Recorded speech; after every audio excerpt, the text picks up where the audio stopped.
Good morning, dear students. We were studying partial differential equation of order 1. Partial differential equations of order 1.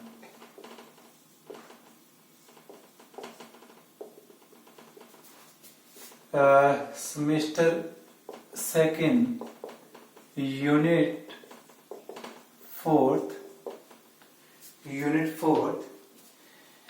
और हम discuss कर रहे थे topic Lagrange's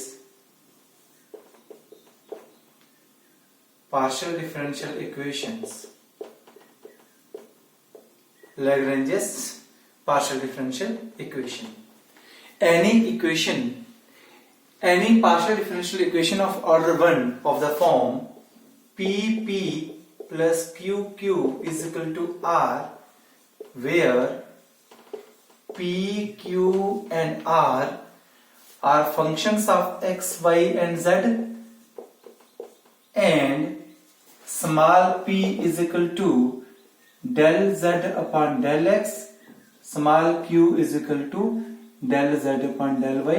Partial derivative of z with respect to x is equal to p, and partial derivative of z with respect to y is equal to q, where z is the dependent variable and y is the independent variable. Same, z is the dependent variable and x is the independent variable. Okay, तो इस type की जो partial differential equation होती है order 1 की, उसको हम कहते हैं लैग्रेंजेस पार्शियल डिफरेंशियल इक्वेशन। और मैंने कहा था इसको हम quasi linear partial differential equation भी कहते हैं, क्वाजी लीनियर। फिर हमने ऐसी पार्शियल डिफरेंशियल इक्वेशन को सॉल्व करने के लिए रूल 1 अप्लाई किया था। रूल 1 में हमने क्या किया था कि ऐसी पार्शियल डिफरेंशियल इक्वेशन का, यानी कि लैग्रेंजेस पार्शियल डिफरेंशियल इक्वेशन का जनरल सॉल्यूशन ऑब्टेन किया जा सकता है, फाइंड किया जा सकता है कब? जब हम लैग्रेंजेस ऑक्सिलरी इक्वेशंस, वो भी मैंने बताया था, such type of differential equations dx upon capital P is equal to dy upon capital Q is equal to dz upon capital R. These are Lagrange's auxiliary equations.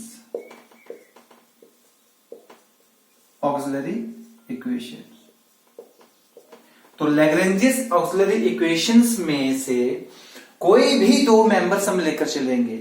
Rule 1 कहता है general solution कैसे obtain होगा? Lagrange's auxiliary equations के कोई भी दो members हम लेकर चलेंगे या कोई भी दो फ्रैक्शंस लेकर चलेंगे एट ए टाइम। मान लो पहले मैंने फर्स्ट और सेकंड फ्रैक्शन लेकर चला, फिर मैं सेकंड और थर्ड फ्रैक्शन लेकर चला, या फर्स्ट और थर्ड लेकर चला।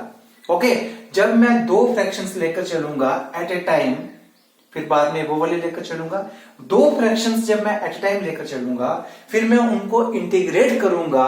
इंटीग्रेट करने के बाद उनका जो इंडिपेंडेंट सॉल्यूशंस आएंगे, दो इंडिपेंडेंट सॉल्यूशंस आएंगे।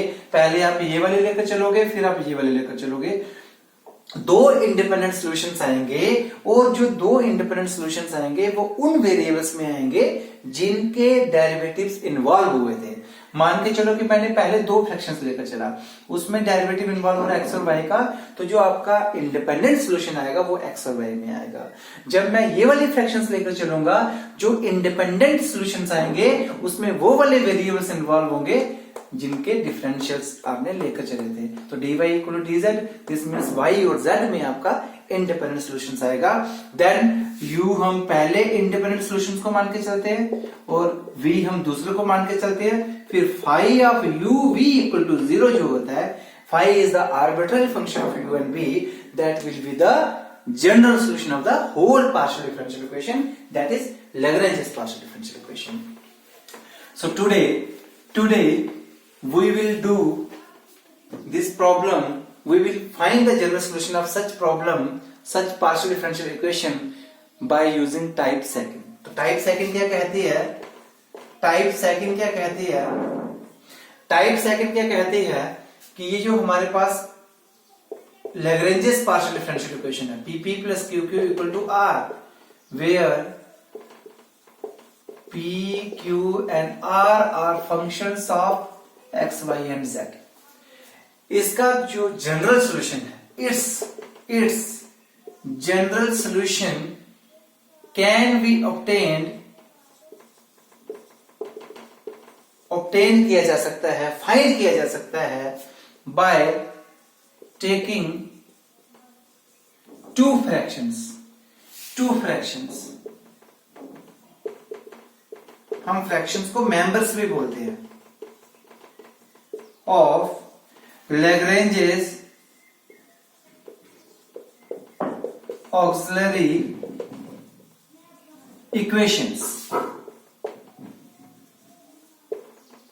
कौन सी? dx upon p is equal to dy upon q equal to dz upon r। ये जो Lagrange's auxiliary equations हैं, इसके कोई भी दो मेंबर्स लेंगे, ठीक है, कोई दो मेंबर्स ले लो, फर्स्ट और सेकंड ले लो या सेकंड और थर्ड ले लो या फर्स्ट और थर्ड ले लो, वो डिपेंड करेगा कि सिचुएशन कैसी है वहां।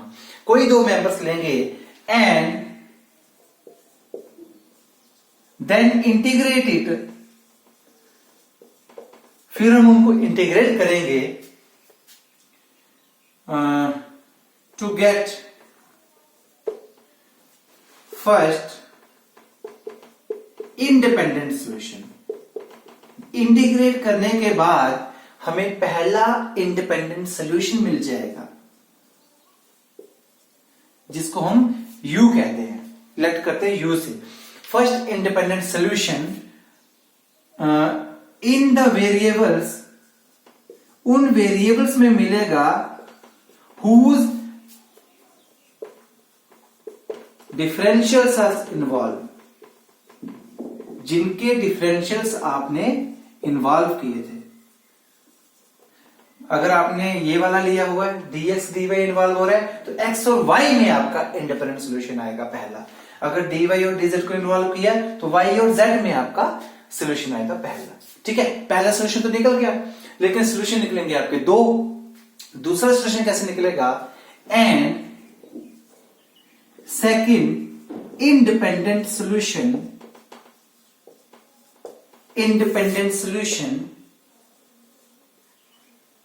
can be obtained, दूसरा इंडिपेंडेंट सॉल्यूशन हम ऑब्टेन कर सकते हैं, फाइंड कर सकते हैं bye using first independent solution, पहले इंडिपेंडेंट सॉल्यूशन को यूज करके, बाय यूजिंग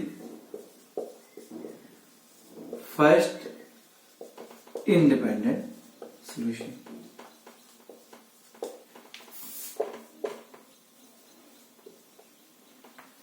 आया समझ? कुछ नहीं करना है, आपके पास लैग्रेंजेस ऑक्सिलरी इक्वेशंस होंगी, उसमें से कोई एक फ्रैक्शन लेकर चलनी है, सॉरी दो फ्रैक्शंस लेकर चलनी है, उनको इंटीग्रेट करना है। आपको पहला इंडिपेंडेंट सॉल्यूशन मिलेगा उन वेरिएबल्स में जिनके आपने डिफरेंशियल्स इन्वॉल्व किए होंगे, फिर उस इंडिपेंडेंट सॉल्यूशन को यूज करके फर्स्ट वाले को आप सेकंड वाला फाइंड आउट कर सकते हो। Let us try with the help of an example.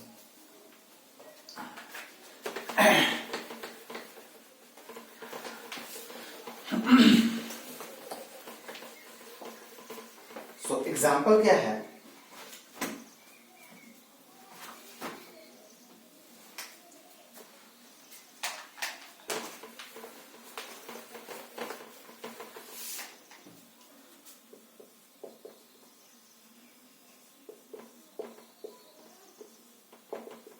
Example है, solve the partial differential equation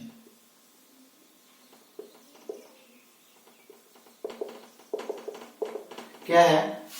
xz yz xy xzp plus yzq is equal to xy।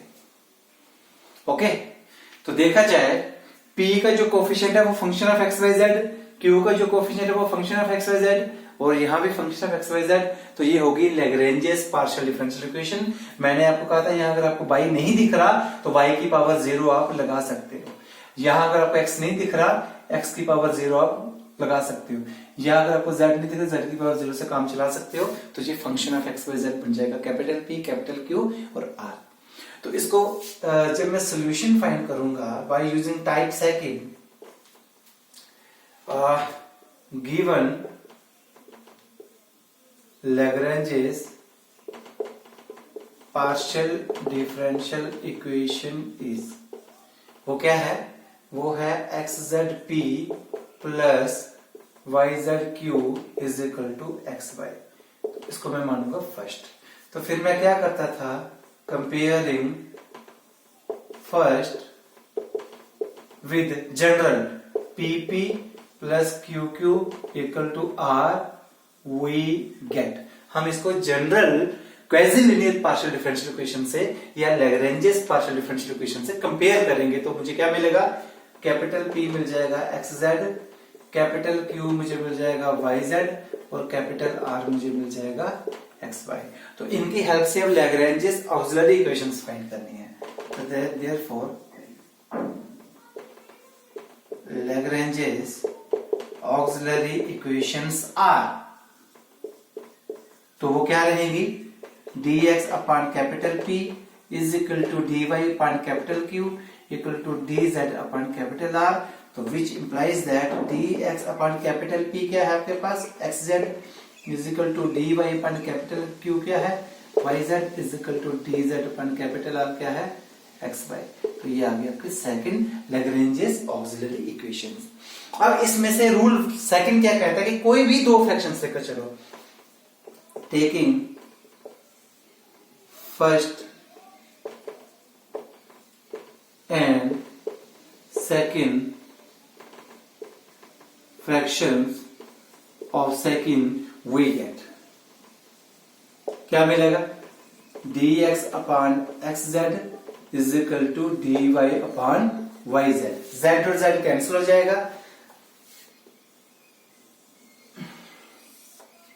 यहां से क्या होगा, अगर मैं इसके बाद यहां लिखूं, यहां से z और z कैंसिल हो जाएगा, बचेगा क्या, dx upon x equal to dy upon y, मतलब 1 upon x dx is equal to 1 upon y dy। फिर मैं इसको करूंगा इंटीग्रेट, क्या करूंगा, इंटीग्रेट। इंटीग्रेट करने के बाद यहां से क्या आ जाएगा, log x is equal to log y plus log of c1। 1 upon x की इंटीग्रेशन क्या होती है, log x। क्यों, x का डेरिवेटिव मिल गया मुझे न्यूमरेटर में, तो अगर डिनोमिनेटर का डेरिवेटिव न्यूमरेटर में मिल जाए तो log ऑफ डिनोमिनेटर हो जाता है डेरिवेटिव इंटीग्रेशन।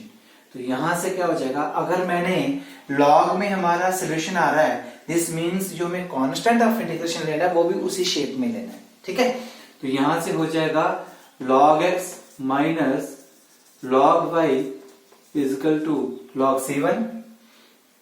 तो यहां से क्या निकल के आएगा, तो which implies that log m minus log n, log m upon n, log m upon n which is equal to log c1।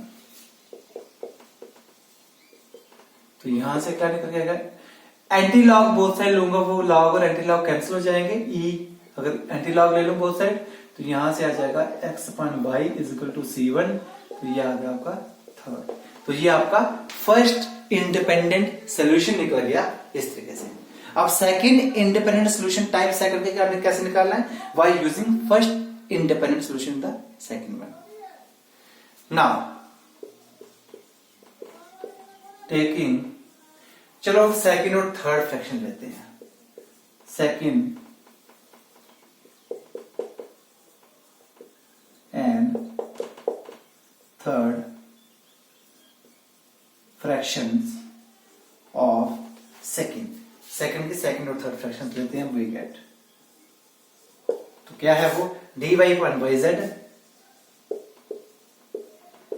Is equal to dz upon xy। तो यहां से क्या निकल के आएगा, y cancel, dy upon z is equal to dz upon x। यहां देखिए, यहां वेरिएबल सेपरेट नहीं हो रहे, तभी वो फर्स्ट वाला इंडिपेंडेंट सॉल्यूशन सेकंड में यूज होगा। क्यों ऐसा रूल यूज हो रहा है, क्योंकि यहां देखिए अगर z dz तो हो गया, वेरिएबल सेपरेबल हो गए, लेकिन x dy हो रहा है, y dy चाहिए था साथ में, दिस मीन्स वेरिएबल सेपरेबल नहीं हो रहे, तभी ये टाइप बनी है कि आप फर्स्ट वाले इंडिपेंडेंट सॉल्यूशन को सेकंड में यूज करोगे ताकि आपके वो वेरिएबल सेपरेबल हो जाए। अब देखते हैं कैसे, this implies that dy upon z equal to dz upon, यहां से x क्या निकलेगा, yc1 अब ये वेरिएबल सेपरेबल हो जाएंगे, एक्स किस में कन्वर्ट हो गया, वाई में कन्वर्ट हो गया और वेरिएबल सेपरेबल हो जाएंगे, तभी ये रूल बना हुआ है। ओके, तो यहां से अब वेरिएबल सेपरेबल हो जाएंगे, y C1 dy is equal to z dz, और जब इसको हम इंटीग्रेट करेंगे तो यहां से C1 आ जाएगा बाहर, y की integration y square upon 2 is equal to z की इंटीग्रेशन z स्क्वायर अपॉन 2, तो कांस्टेंट ऑफ इंटीग्रेशन C2 लेकर चलेंगे। लॉग तो है नहीं कि लॉग के फॉर्म में लेना पड़ेगा, वो सिंपल है, वैसे लेना पड़ेगा।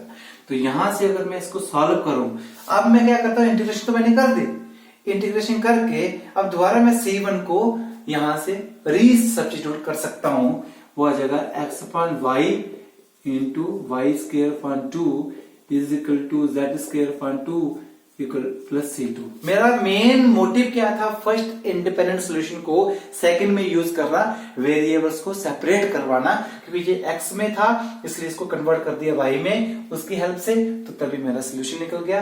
तो इसको अब C1 को मैं रिकन्वर्टर्स में कर दूंगा, तो दोबारा देखते हैं क्या सिचुएशन बनती है।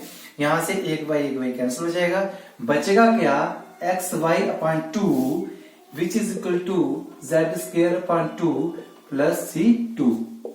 थोड़ा और सॉल्व करें, x y upon 2 minus Z square upon 2 is equal to C2, यहां से x Y minus Z square equal to 2C2, 2 LCM लेने के बाद मैंने बोला था 2C2 बोलो चाहे C2 बोलो, C2 is a constant, 2C2 is again a constant, तो कांस्टेंट मींस कांस्टेंट, तो 2C2 को C2 लिखो, C3 लिखो, C4 लिखो, वो कांस्टेंट ही रहेगा। ठीक है, तो therefore x Y minus Z square equal to क्या हो गया, C2 हो गया, या आप मान लो फोर्थ। एक सोल्यूशन आया थर्ड वाला, एक सोल्यूशन आया फोर्थ वाला, तो फ्रॉम थर्ड एंड फोर्थ तो हमें क्या सोल्यूशन मिलेगा, हम क्या करते हैं, u लेकर चलते हैं थर्ड वाले को, u is equal to C1 and fourth वाले को v लेकर चले, v equal to C2, where करके बता देते हैं। u क्या था, u था आपका x अपॉन y, और v क्या था, v था x y minus z square. तो therefore general solution of first partial differential equation ये वाली इज वो क्या होगा, phi of u v equal to 0, that is phi of u क्या था आपका, u यहां से x upon y comma X Y minus Z square equal to 0, where phi is an arbitrary function of u and v, so this is the required general solution of the first partial differential equation. So this is the example based on type second. तो next video में मैं कोशिश करता हूं कि एक और example solve करता हूं इसके बेसिस पे, फिर हम टाइप थर्ड पे जाएंगे, और बाकी क्वेश्चंस आप प्रैक्टिस करो, जो मैंने आपको मटेरियल प्रोवाइड किया हुआ है उस पर प्रैक्टिस करो, कोई क्वेरी होती है मुझे पूछो। Thank you so much.